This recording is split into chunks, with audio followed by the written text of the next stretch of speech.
2 জানুয়ারি 2026 তরজমান কাবির লিসান अख्तर सानी आरिफ बिल्ला शेखुल हदीस शेखुल उलमा हजरत मौलाना शाह अब्दुल मतीन बिन हुसैन साहिब दामत बरकातुहुमेর জামিয়া হাকিমুল উম্মতের তলাবাদের অভিভাবক সম্মেলনে আজিমুশ শান বয়ান শাহ আখতার ভবনের আন্ডারগ্রাউন্ড জামিয়া হাকিমুল উম্মত মুজাদ্দিদ নগর আরাকুল দক্ষিণ কেরানীগঞ্জ ঢাকা।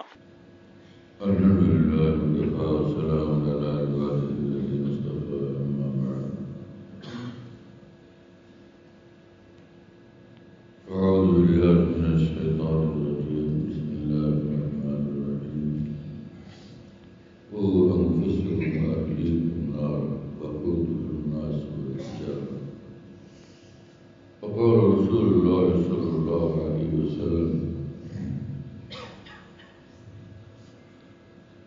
مروا صبيانكم بالصلاة إذا بلغوا 7 واضربوهم إذا بلغوا 5 وفرقوا بينهم في المضاجع أو كما قال صلى الله عليه وسلم।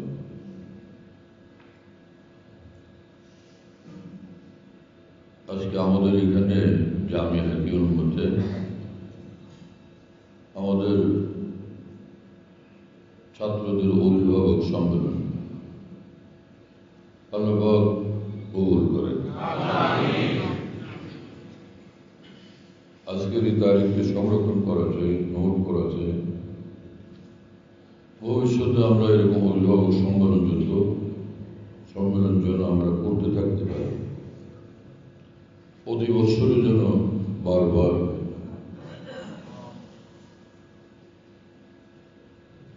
যারা আপনাদের সন্তানেরা দিনী প্রতিষ্ঠানে পড়ালেখা করে, কারি হচ্ছে, হাফেজ হচ্ছে, আলেম হচ্ছে, মুফতি সাহেব হচ্ছে, কিন্তু আমাদের দিনী মাদ্রাসাগুলোর মধ্যে পড়ার দ্বারা আলেম তো তৈরি হয়, কিন্তু সেই তালেবের বাবা মা তাদের জিন্দিগিতে পরিবর্তন আসলো কতটুকু, তাদের মধ্যে দিন আসলো কতটুকু। অনেক বাবা মা এরকম আছেন যে নিজে আলেন না, কিন্তু দিনকে ভালোবাসেন, আল্লাহ রসুলকে ভালোবাসেন, ইলমে দ্বীনকে ভালোবাসেন, কোরআন হাদিসকে ভালোবাসেন, সন্তান হাফেজ হোক, আলেম দ্বীন হোক, এটা আকাঙ্ক্ষা পোষণ করেন। এটা তো অনেক বড় কথা, অনেক বড় দিল, বড় নজর, অনেক বড় মহৎ উদ্দেশ্য। সেই সাথে এই জিনিসটারও দরকার যে আমরা সকলে দিনদার, নেককার এবং আল্লাহ আমরা যে যেখানে যতটুকু দিনের উপর আছি আরো অগ্রগামী। যে সকল মানুষ ব্যবসা করে তারা প্রতি বছরই চান যে আমি আমার ব্যবসায়ের ক্ষেত্রে আরো বেশি লাভবান, আরো বেশি আমার উন্নতি অগ্রগতি সাধন হয়। কেউ এটা চান না যে প্রতি বছরই ব্যবসা একরকম হোক, দিন আনে দিন খায়, পেটে ভাতে চাকরি, এরকম কেউ চিন্তা করেন না আমাদের উন্নতি হোক। এজন্য আমাদের জামিয়া হাকিমুল উম্মতের পক্ষ থেকে আমাদের এটা সিদ্ধান্ত, আমরা অভিভাবক সম্মেলন করতে থাকব।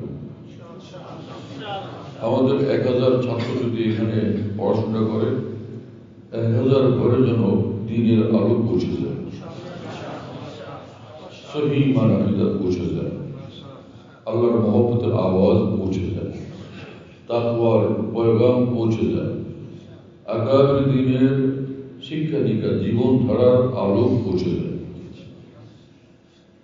এভাবে দেখা যাবে যে একটা ঘর শুধু দিনদার হবে না, একজন আলেম শুধু দিনদার হবেন না, তালবে ইলমি শুধু দিনদার হবেন না, পরিবার, সেই সঙ্গে ওই পরিবারের সাথে যারা সম্পর্কিত আত্মীয় স্বজন, পাড়া প্রতিবেশী, তারা সকলেই একই ঈমান আকীদা এবং দ্বীনি জিন্দেগীর দ্বারা প্রভাবিত হবে। এভাবে আমরা সম্মিলিতভাবে সকলে জান্নাতুল ফিরদাউসের দিকে অগ্রসরমান থাকব। আরেক বিষয় হলো যে 5 ওয়াক্ত নামাজ যেরকম ফরজ আইন, আল্লাহর ওলি হোক ফরজ আইন। ফরজ এটা আরবি শব্দ, আইন হবে না আরবি শব্দ, বাংলা আইন যে সে আইনটা না। ফরজ আইন মানে প্রতিটি মানুষের উপর ফরজ। ফরজ আলা কুল্লি আইন, কুল্লি নাফসি, সব মানুষের উপরে ফরজ। আপনারা আমার কথা বুঝতে পারতেছেন? 5 ওয়াক্ত নামাজ যে ফরজ, কোন মুসলমান যে নামাজকে ভালোবাসে, আল্লাহ রসুলকে ভালোবাসে, নামাজকে ভালোবাসে, নামাজ ছুটলে তার কষ্ট হয়, খারাপ লাগে, সেই মানুষকে তাদের বুঝায় শুনে ধোকা দিয়া নামাজ থেকে বিরত রাখা যায়? সেটা মানবে? জুমার দিনে মুসলমান মসজিদে যায়, জমা করবে, একজনের কোমর বান্ধা টানতেছে, না বন্ধু তুমি যাও না এখন, আজকে জুমায় আমার সঙ্গে সময় কাটাও, এরকম মানবে? কোনোভাবে মানবে না। ভাই কেমন কথা, তুমি বন্ধু আছো, বন্ধু, জুমার নামাজ তো আমার আল্লাহ, সেটা আমি তোমার কথা ছাড়ব না। এই মানুষটা আসর ছাড়তেও রাজি না, মাগরিব ত্যাগ করতেও রাজি না, এশা ত্যাগ করতেও রাজি না, ফজর ত্যাগ করতেও রাজি না, জোর ত্যাগ করতেও রাজি না। কেন? এটা আমার আল্লাহর হুকুম, আমার উপর ফরজ। যেহেতু এক মুসলমানের মধ্যে বুঝটুকু আছে, সেই কারণে কোনোভাবেই ফরজ ছাড়তে সে রাজি না, ফরজ নামাজ ছাড়তে রাজি না। রমজানের রোজা ফরজ, যা আপনি 18টা রোজা রাখছেন, 2-3 দিন একটু রেস্ট দেন, আবার 21 তারিখ থেকে রাখেন, কোন রোজাদার এটা মানবে? মানবে না। কেন? যে রোজা যে মহান আল্লাহর হুকুম, ফরজ, ফরজের যে একটা আহমিয়ত, ফরজের আজমত, ফরজের প্রচন্ড গুরুত্ববোধ তার অন্তরে গ্রথিত গ্রথিত।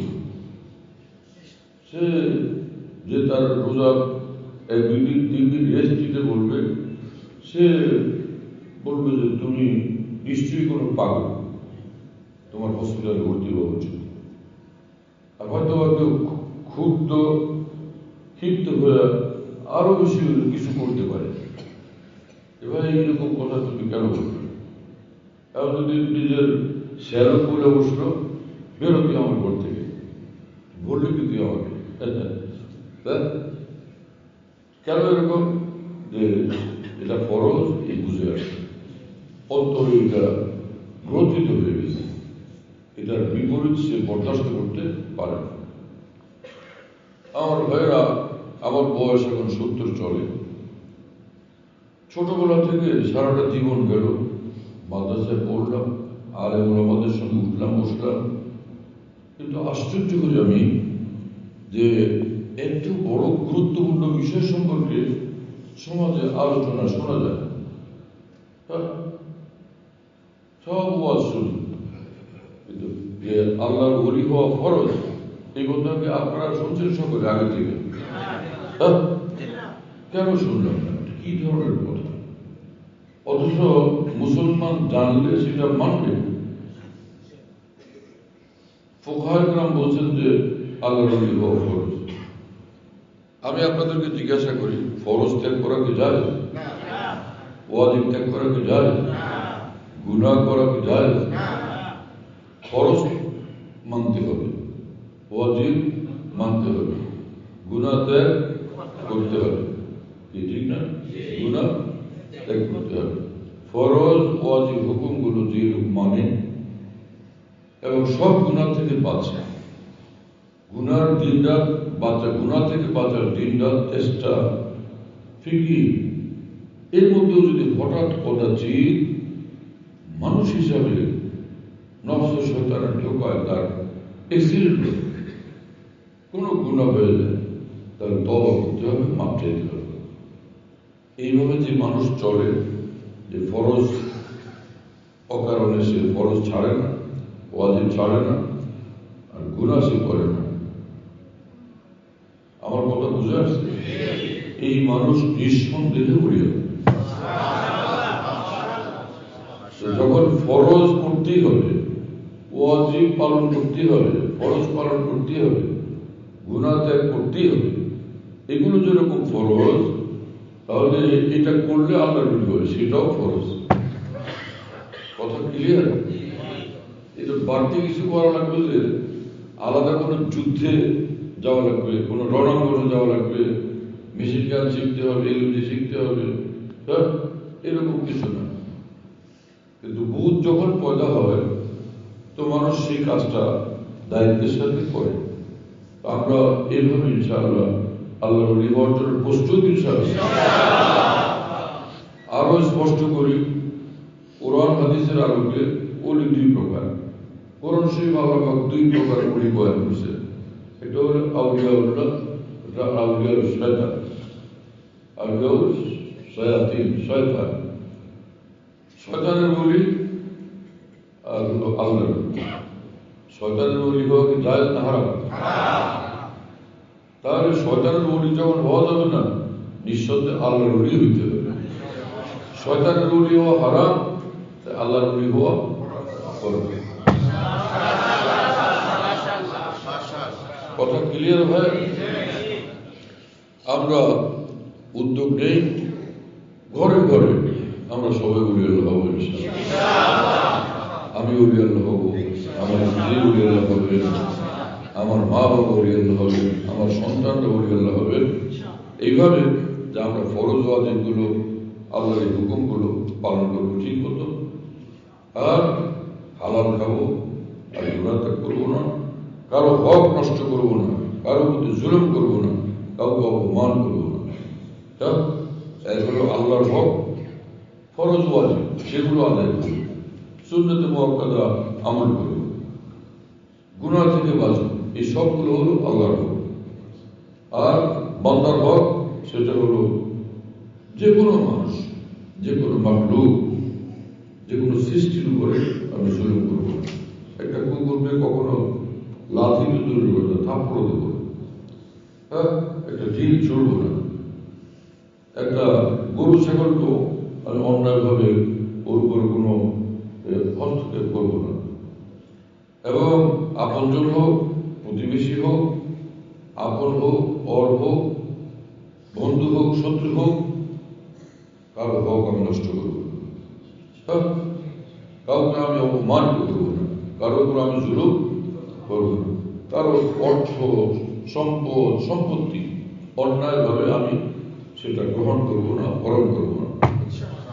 সেটাকে সংক্ষিপ্তভাবে বললে কোনো আল্লাহর বান্দার হক আমি নষ্ট করবো না। হ্যাঁ, একটা হলো হকুল্লাহ, আল্লাহর হক, একটা হকুল ইবাদ, বান্দাদের হক। দুই ব্যাপারে আমি সচেতন এবং দায়িত্বশীল থাকবো, যাতে আমি জান্নাতুল ফিরদৌসে প্রবেশ করার এই যোগ্য হইতে পারি। আল্লাহ পাক যখন দেখবেন যে বান্দা আমার পছন্দ মতো চলছে, নিজ দয়াতে জান্নাতুল ফিরদৌস বুঝে দেবে।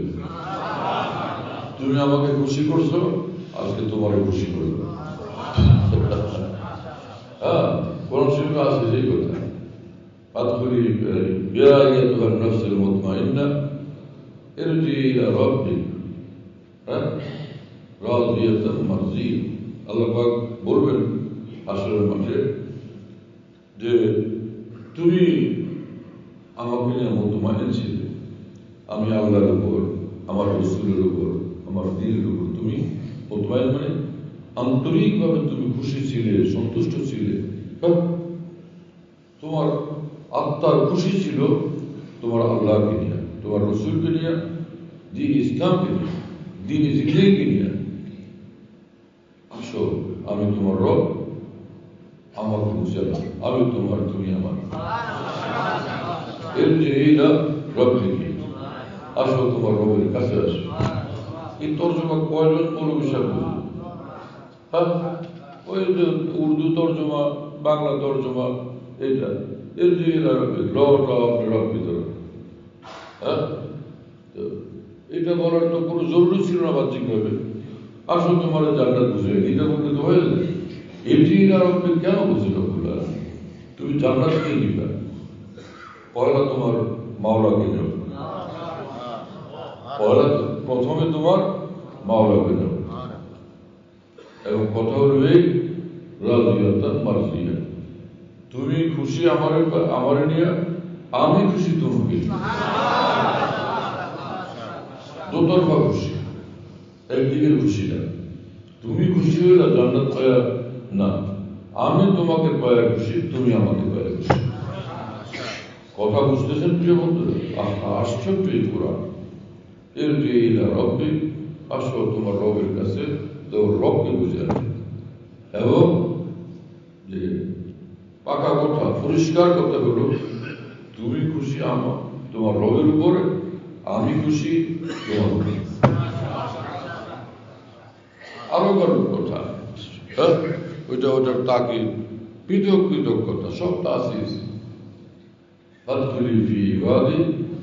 এবং এর পরের পুরস্কার হলো এই কথা যে এই আমার নবী রাসূলগণ, সিদ্দিকীন, সালেহীন, আউলিয়া, আমার প্রিয় বান্দা, তুমি তাদের মধ্যে গিয়ে সামিল হও, তাদের সঙ্গে মিশো, তাদের সঙ্গে থাকবে, তাদের সঙ্গে তোমার জিন্দেগি যাও, তাদের সঙ্গে দেখা সাক্ষাৎ করো।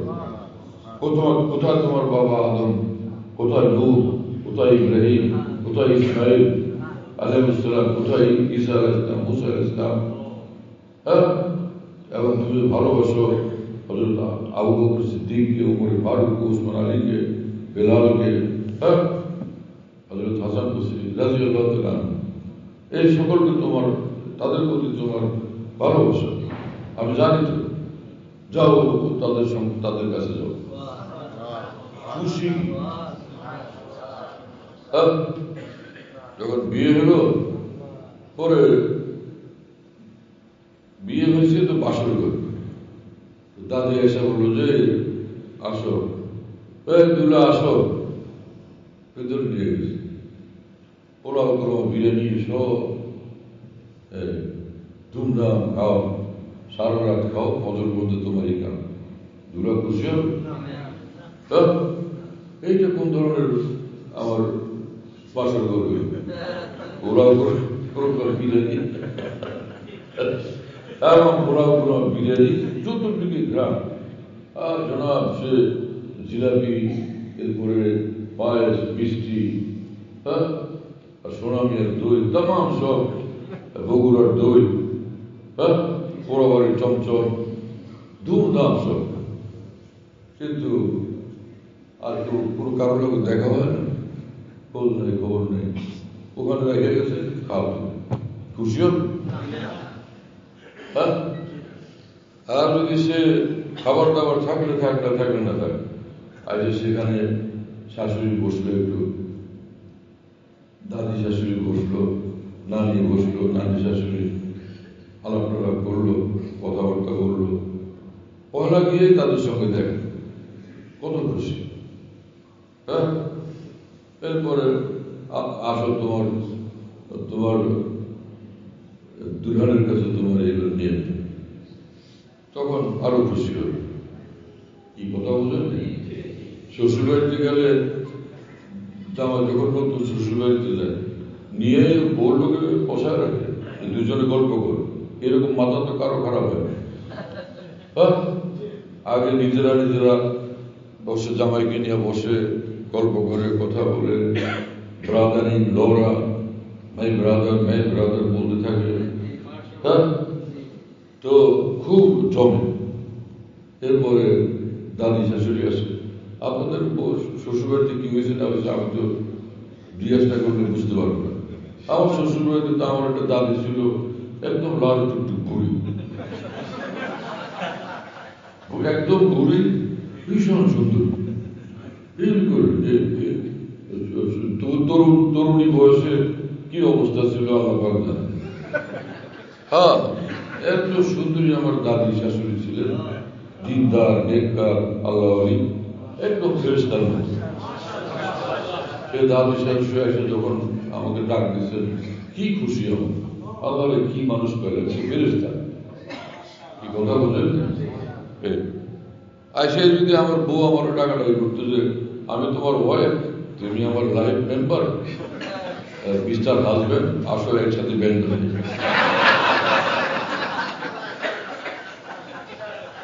এইটা কোনো সুন্দর লাগতো?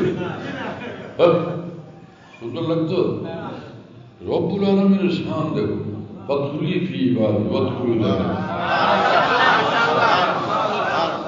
আগে যাও তুমি এই সব, আমার ইব্রাহিম, আমার ইসমাইল, আমার আদম, আমার নূহ, আমার ঈসা, মূসা, আলাইহিস সালাতু ওয়াস সালাম, আমার আইয়ুব, আমার জাকারিয়া, আমার ইয়াহইয়া আলাইহিস সালাম, তাদের সঙ্গে দেখা করো। আগে তাদের সঙ্গে সাক্ষাৎ করো, কথা কথা কও, গল্প করো, দেখো কি এখানে। জান্নাতি, এরপরে পরে তোমার জান্নাত, আমার জান্নাত তোমার বুঝিয়ে দিলাম, পরে সেখানে গিয়ে চিরদিনের আনন্দ ফুর্তি করো, চিরদিনের জন্য ভোগ দখল করো। হ্যাঁ, চিরদিনের জন্য ভোগ দখল করো। আর এখানে আর কোনো কেউ তোমার দোষর নাই, কোনো মালিক নাই, কেউ তোমার সঙ্গে কোন রকমের ঝামেলা করার কোনো সুযোগ নেই। যে চীন ঠেলে নিয়ে যায় ভারতের জমি, ভারতের অরুণাচল, আর ভারত ঠেলে নিয়ে যায় চীনের অরুণাচল নাকি কি জায়গা, এইরকম কোনো ঘটনা নেই। কোনো চীন, কোনো ভারত, হ্যাঁ না, কোনো রাশিয়া, কেউ আসবে না এটা আমার জায়গা দখল করার জন্য। কেউ আসবে, তোমারটা তুমি ভোগ করবে। কি কথা বুঝতে পারছে ভাই? কি মজার কথা বলতাম। কোরআন বুঝলে সে কি মজার জিনিস। আল্লাহ কি কথা আল্লাহ পাবে, আলোক কথা এটা। তোমার রবের কাছে আসো আগে। কি আজীব আজীব কথা রব্বুল আলামিন। জান্নাতের কথা অনেক পড়ে আছে। 3 নম্বরে পড়া কথা যে আমি তোমার রব লাগে, চিরকালের জন্য আমাকে তুমি বুঝে পেয়েছি। কারণ আমি তোমার থাকবো, তুমি আমার, আমি তোমার, তুমি আমার, আমি তোমার উপর খুশি, তুমি আমার উপর খুশি। কি রকম খুশি হবে বন্দা সেদিন। আল্লাহ, এটা কি কথা শুনলাম। আমি তো মনে করছি যে পিটার খায় নাই, জাহান্নামে যায় নাই, কোন রকম পিঠটা বাচ্চা গেছে আসলাম, সেরকম তো না। রব্বুল আলামিন আমাকে বলেন যে তুই আমার কাছে আমাকে খুঁজতেছিলি সারা জীবন, আয় তুই আমাকে নে, পয়লা আমি মারা তুই, এবং তুই আমার, আমি। এই তো হল প্রথম তোমার পুরস্কার। এরপরে হলো যারা আমার একান্ত ঘনিষ্ঠ, এখন তারাও তোমার, যাও তুমি তাদের সঙ্গে সাক্ষাৎ করো, তাদের সঙ্গে উঠো বসে কথা বলো, তাদের নৈকট্য লাভ করো, তাদের সান্নিধ্যের পরশ লাভ করো, তাদের সান্নিধ্যের উষ্ণ পরশ, জান্নাতের পরিবেশে তাদের সান্নিধ্যের পরশ, কি কত বড় দৌলত। এটা তো আলাদা জান্নাত, তাদের সান্নিধ্যের পরশ সেটা আলাদা জান্নাত। আর রব্বুল আলামিনকে পাওয়া যাওয়ার সব কোটি কোটি জান্নাতের চেয়েও বড়। 3 নম্বরে হলো জান্নাত। জান্নাত তোমার দিলাম, সেটা 3 নম্বর। আগেবার থেকে প্রমাণ হলো রব্বুল আলামিনকে পাওয়া যাওয়ার সবচেয়ে বড় বিষয়। এরপরে হলো আউলিয়া কেরামকে পেয়ে যাওয়া, আউলিয়া কেরামকে পেয়ে যাওয়া, আল্লাহ ওলিদেরকে পেয়ে যাওয়া। এই জন্য সাহাবীদের পূর্ণ রহমতুল্লাহ বলতেন, যে বান্দা কোনো আল্লাহ ওলির সঙ্গে সম্পর্ক করতে পারছে, দুনিয়াতে সে জান্নাতের চেয়ে বড় জিনিস পেয়ে গেছে। দুনিয়াতে সে জান্নাতের চেয়ে বড় জিনিস পেয়ে গেছে।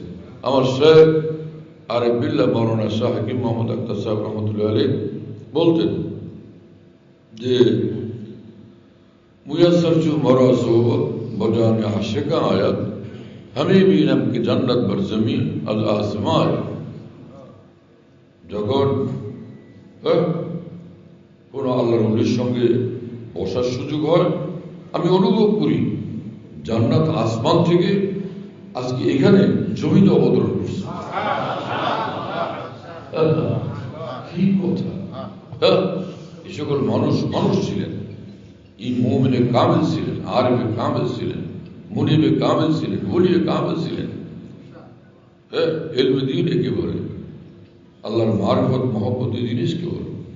খালি বই পুস্তক পড়ো, মাদ্রাসাগুলোর মধ্যে কি যে হয়েছে, খালি বই পুস্তক পড়ো, বই পুস্তক পড়ো, বই পুস্তক পড়াও আর কাঠপল্লা বলা। এরকম তো কোরআন হাদিসে কোনো কথা নেই। আল্লাহ পাক তো কোরআন শরীফে বলছেন, এরকম আলেম হও আমার ভয়ে তোমার অন্তর এবং জীবন প্রকম্পিত থাকে। এরকম আলেম হও, কিতাব পড়ো, আলেম হও যে আলেম মাওলাওয়ালা আলেম। কুনু রব্বানিয়িনা বিমা কুনতুম তুআল্লিমুনাল কিতাব ওয়া বিমা কুনতুম তাদরুসুন। আসমানি কিতাব পেয়ে গেছো, সেটা পড়তেছো, পড়াইতেছো, সেজন্য তোমার প্রথম কর্তব্য যে আমি রবওয়ালা, আমি মাওলাওয়ালা। রবওয়ালা হওয়ার কোনো ফিকিরি নেই, কিতাবওয়ালা হওয়ার ধান্দায় ব্যস্ত, মানে তামাম কিতাব নিয়ে ব্যস্ত। অথচ আল্লাহ পাক পবিত্র কোরআনে বলেন যে আতা'মুরুনা আন-নাসা বিল বিররি ওয়া তানসাউনা আনফুসাকুম ওয়া আনতুম তাতলুনাল কিতাব আফালা তা'কিলুন।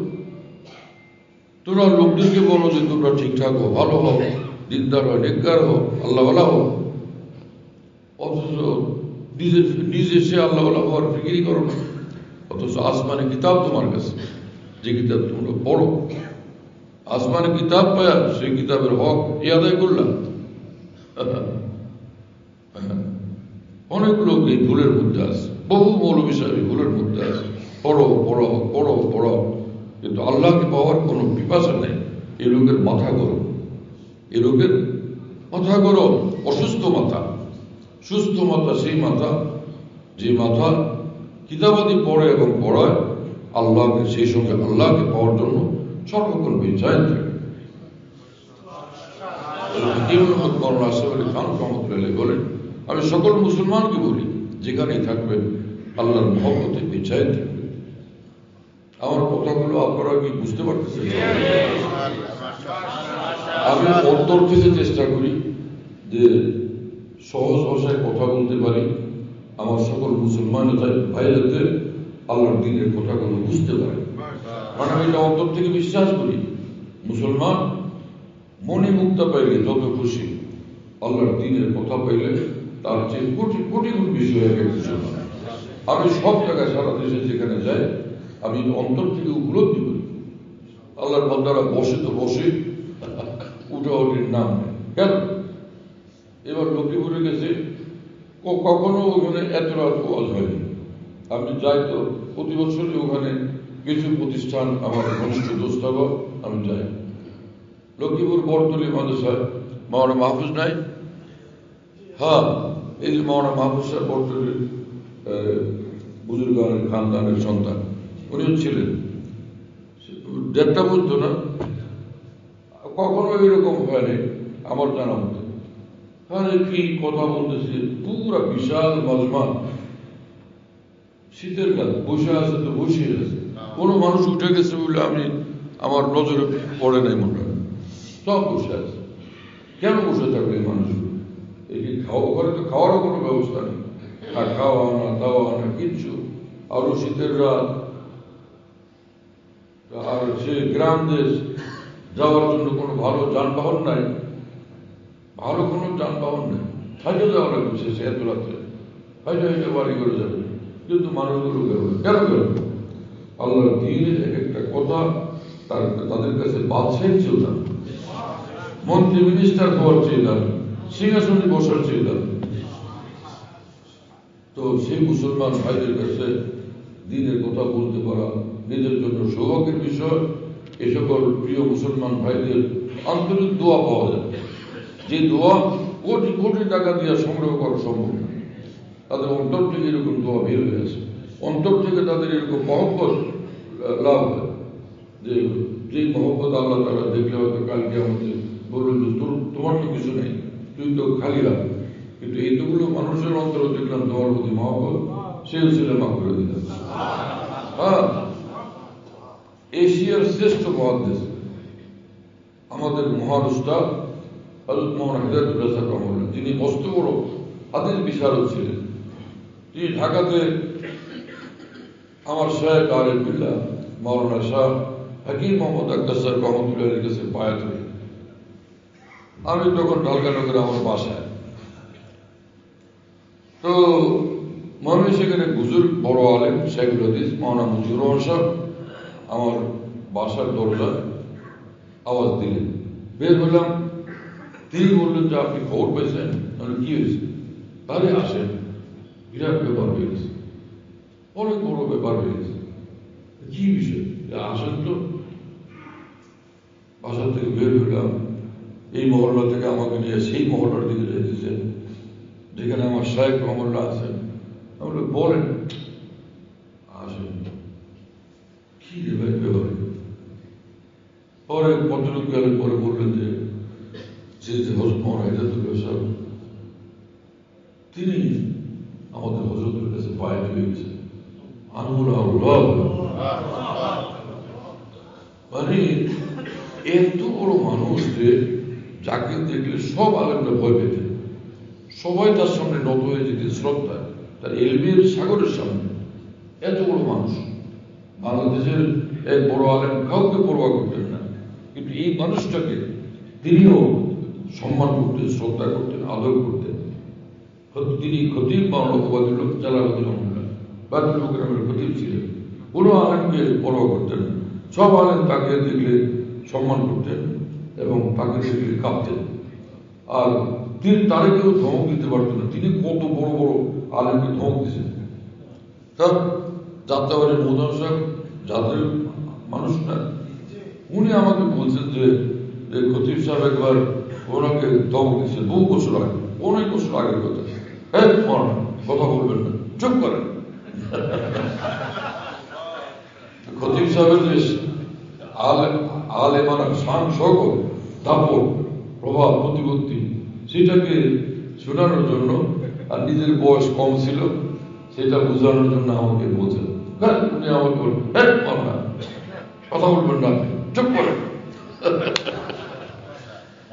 আর এক দাপট হলো আলেম ছিলেন মাওলানা মুহিউদ্দিন খান রহমতুল্লাহ, মাসিক মদিনার সম্পাদক। তাকেও খতিব সাহেব রাগ করতেন। হ্যাঁ, মাওলানা মুহিউদ্দিন সাহেব খেয়াল করেন, খান সাহেব জোরে চুপ, কারণ মুহিউদ্দিন খান সাহেব উস্তাদ, মাওলানা মুহিউদ্দিন খান রহমতুল্লাহ উস্তাদ। তো সেই হযরত মাওলানা হিদায়াতুল্লাহ সাহেব রহমাতুল্লাহ এত বড় আলেম, শেখুল ইসলাম হযরত মাদানী রহমাতুল্লাহ সুযোগ্য শাগির্দ, তিনি বায়াত হয়েছেন আমার সাহেবের। মাঝখানে একটা কথা বলি, মাগরিবের নামাজের বক্তব্য কয় মিনিট বলেন তো? পিছনের কেউ বললেন মাগরিবের নামাজের বক্তব্য কয় মিনিট থাকে? সারা দেশ বিভিন্ন মানুষ মনে করে মাগরিবের রক্ত আসলে দেশ হয়ে গেছে, অথচ ফজরের রক্ত যত লম্বা মাগরিবের রক্ত এতটা লম্বা। ফজরের রক্ত কতটা লম্বা?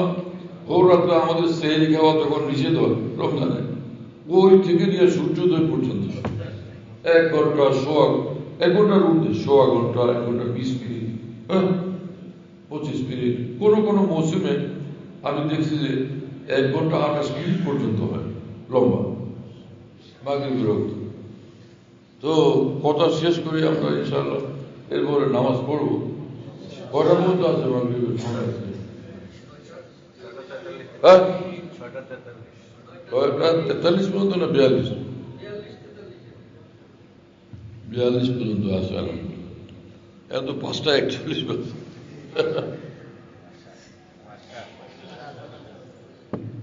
হ্যাঁ, তো সেই হযরত মাওলানা হিদায়াতুল্লাহ সাহেব রহমতুল্লাহ আলাইহি বায়াত হয়েছে। তিনি কারো কাছে বায়াত শুনবে, কারো কাছে যাইতেন না, কোথাও যেতেন না, কিন্তু এক আল্লাহর ওলির কাছে তিনি আসতেন। করাচি থেকে হযরত ওয়ালা যখন আসতেন, এই মহান আলেম দ্বীন, এই মহান নায়েব রাসূল, এই ওলির নিকট, এই আলেমে কামেলের নিকট আসতেন। তো আমি হযরতের কাছে গেলাম, সাক্ষাৎ করলাম। আমার শায়েখ নিজের কামরা একলা খাটের উপর শুয়ে আছে। আমি সালাম দিয়া বসলাম নিচে।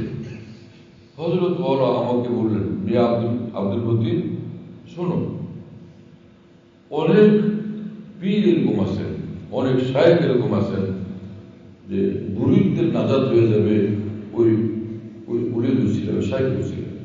তুই চাই নষ্ট বরবাদ গুনাহগার জিন্দেগিওয়ালা, কিন্তু আমার উলির হাতে তুমি হাত দিছ, তার সঙ্গে থাকছো, তার খাতিরে তোমাকে মাফ করে দিল। বহুত এরকম আল্লাহর বন্দারা হবে নিজের কামের শায়েখের বরকতে, তার উসিলাতে আল্লাহর কাছে মাফ হয়ে যাবে। যাও, তোমাকে মাফ করে দিয়েছি, তুমি যাও। আর হযরতজি বললেন যে আবার এরকমও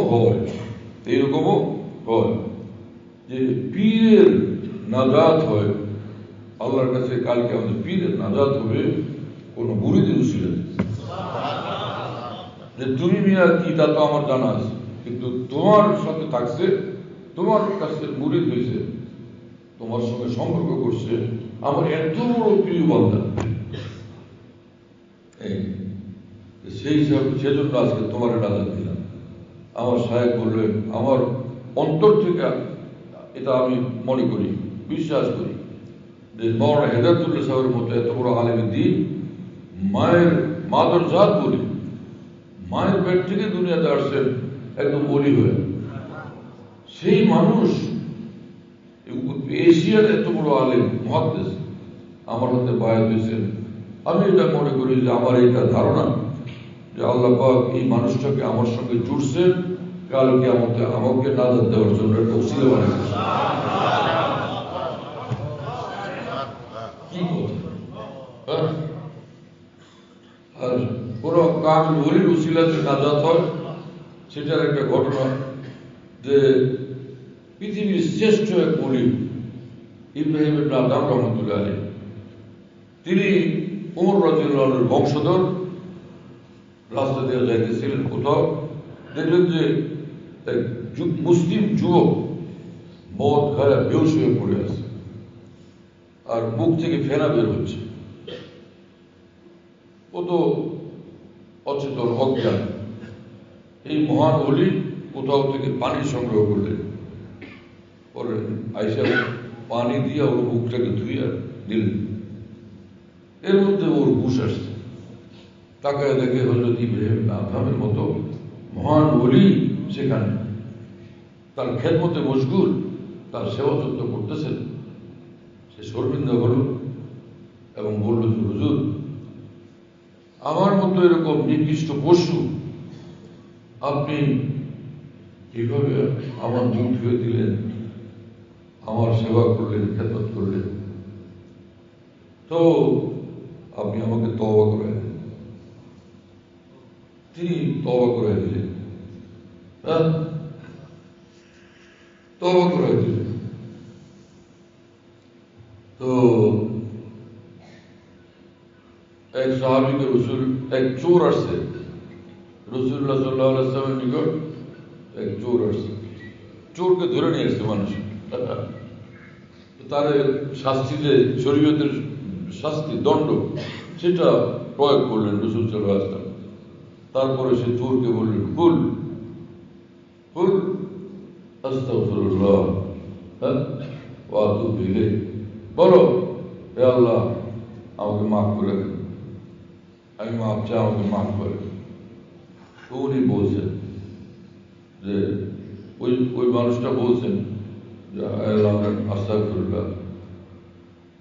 পরে রাসূল সাল্লাল্লাহু আলাইহি ওয়াসাল্লাম বলছেন, আল্লাহুম্মা তুব আলাইহি, আল্লাহ ওর তওবা আপনি কবুল করেন। ভাগ্য যদিও চোর, কিন্তু আল্লাহ নবীর দোয়া পায়া কাম হয়ে গেছে।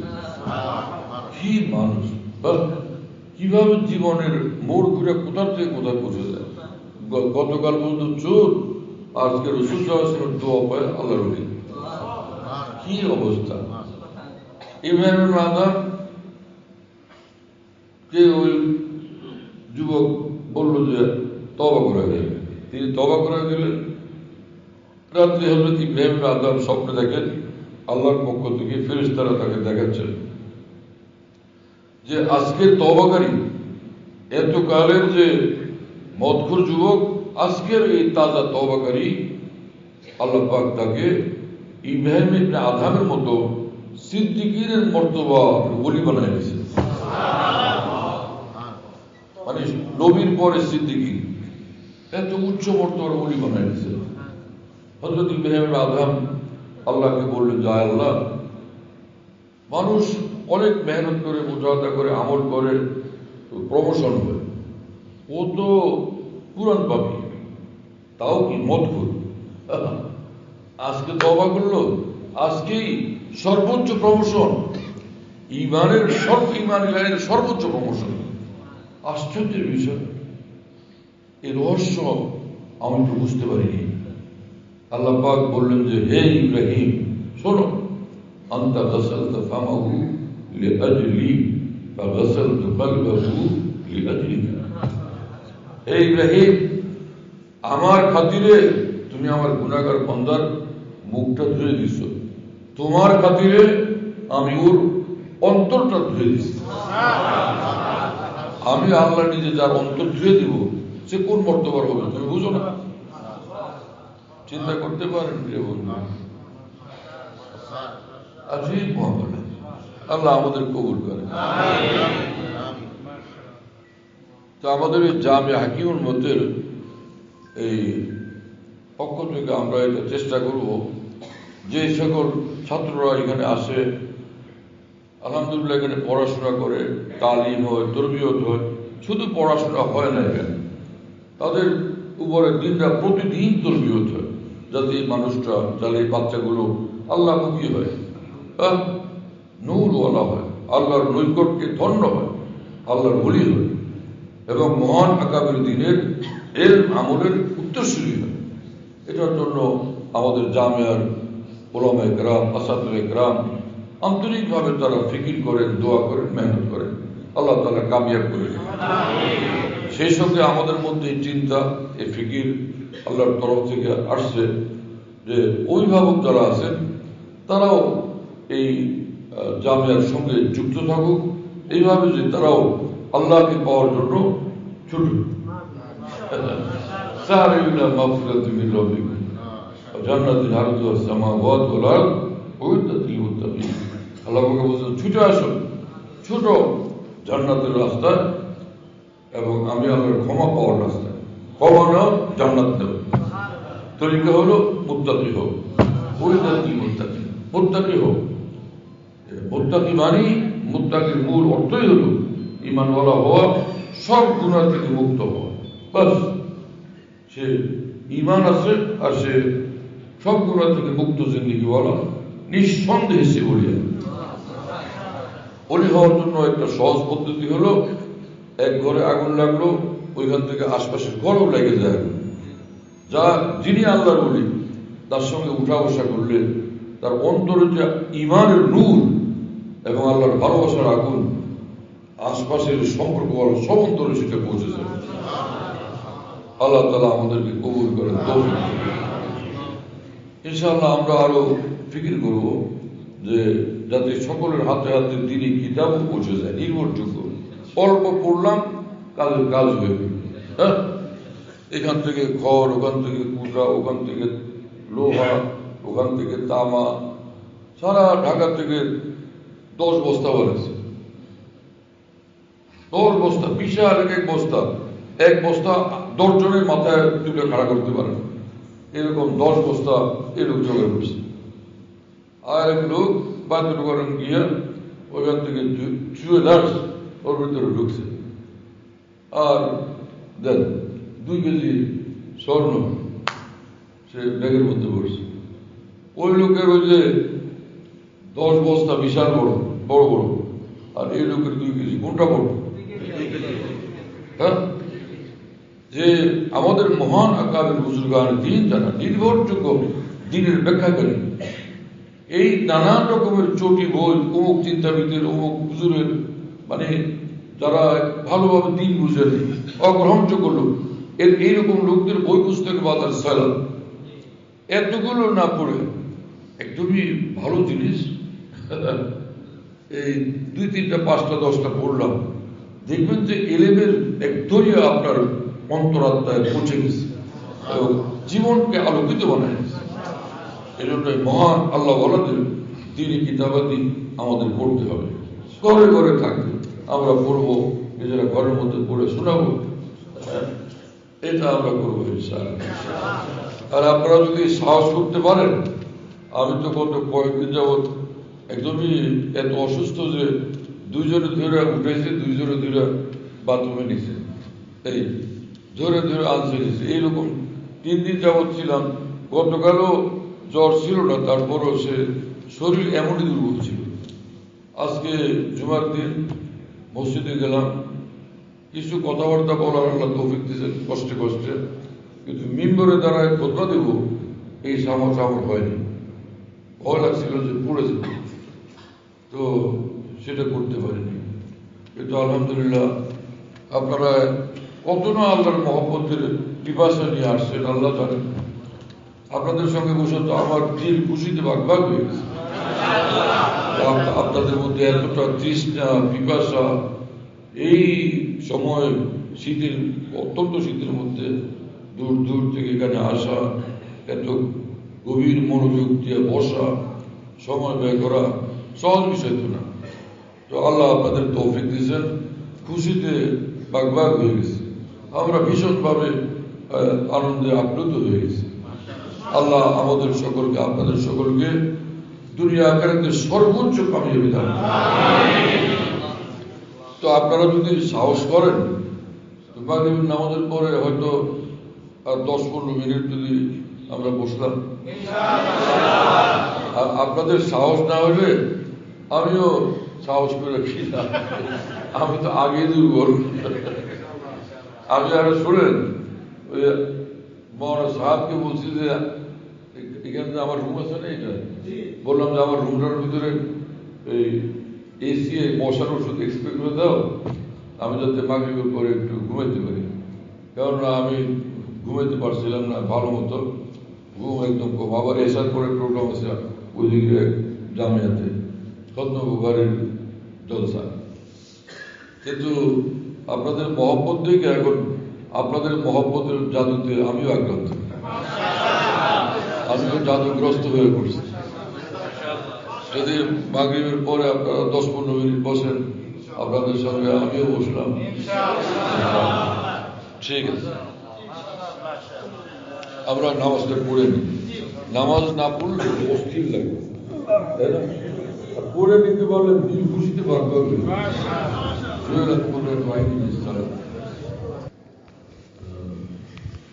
বের করে পড়ে সূরা ইখলাস, ফালাক, নাস দোয়া করে দিন ইনশাআল্লাহ। আমাদের এইভাবে মাঝে মাঝে আমরা এরকম অভিভাবক সম্মেলন করলে আপনাদের কেমন মনে হয়?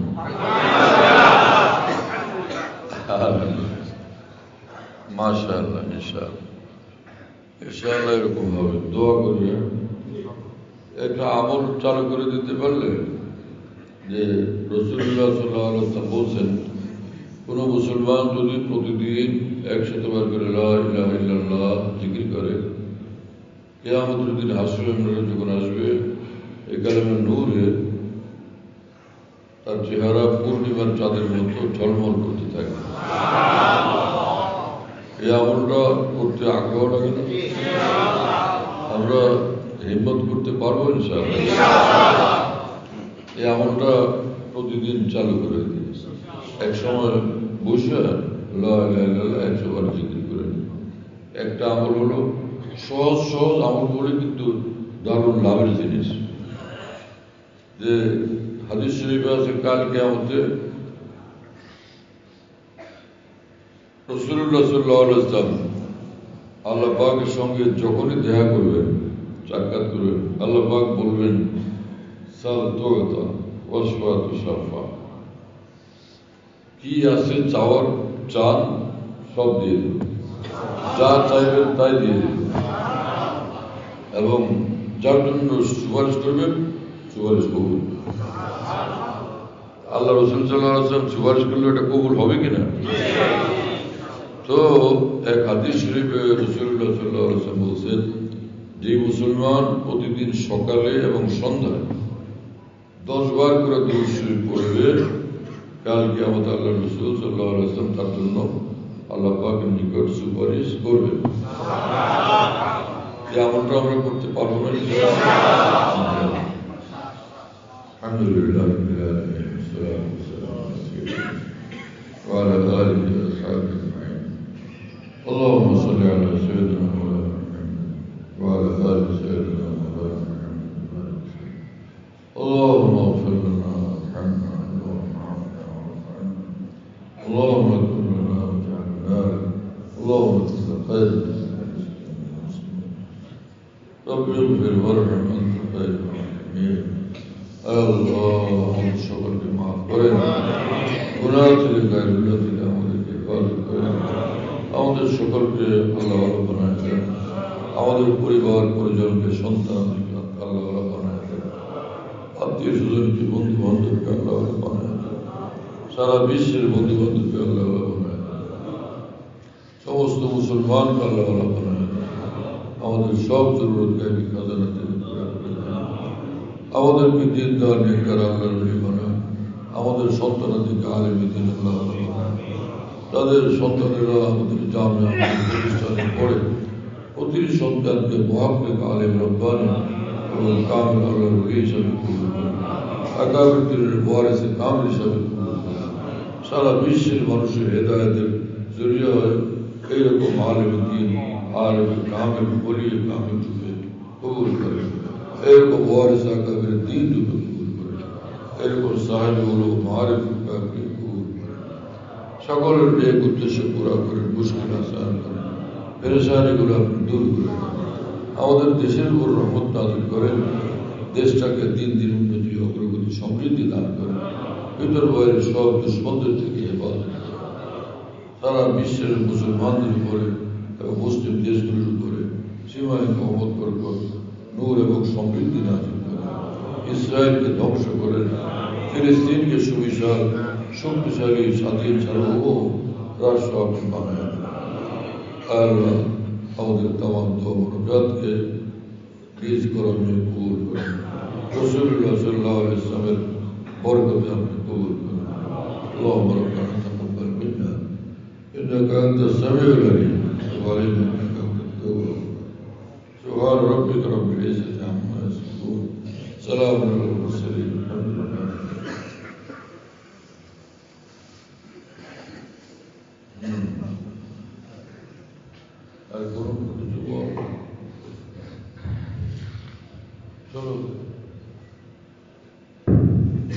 সম্মানিত